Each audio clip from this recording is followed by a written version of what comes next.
The man was captured by German soldiers. They forced him to take group photos with them to prove the Germans were friendly. Then a German officer called the man over. The man was pushed into the building. The officer ordered him to collect the badges of fallen Soviet soldiers. The man hesitated. The officer roughly pushed him down. In order to survive, the man had no choice but to collect the badges. He placed them into a helmet. But right then, the man spotted his wife's corpse. He was completely crushed. The man saw a grenade on the ground. He gave a small smile. The man grabbed the grenade. He pulled the pin and slipped it into the helmet. As the officer walked towards him, the man smiled and handed him the helmet. A massive blast wiped out the German soldiers on the spot. The man reunited with his wife in heaven. German troops had seized the surface fort. Most people were taken prisoner, but some refused to surrender. This Soviet was playing the accordion for the German soldier. The German clapped and moved by the tune, but next second he pulled the trigger and knocked down the Soviet. This Soviet officer's legs were wounded. He decided to sacrifice himself and told the boy to run. Then the officer set up the machine gun.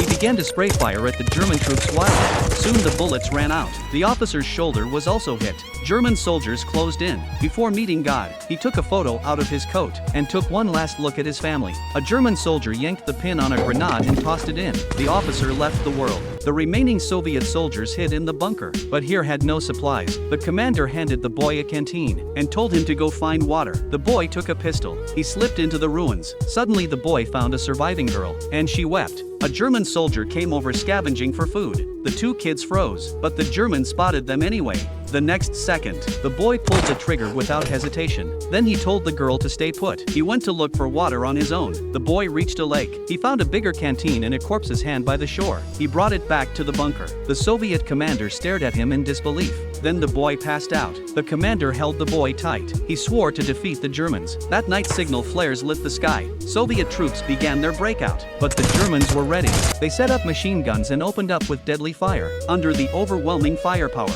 every Soviet soldier fell. The fortress was lost for good. Only the boy survived. This was a true story. Do you know the name of this fortress?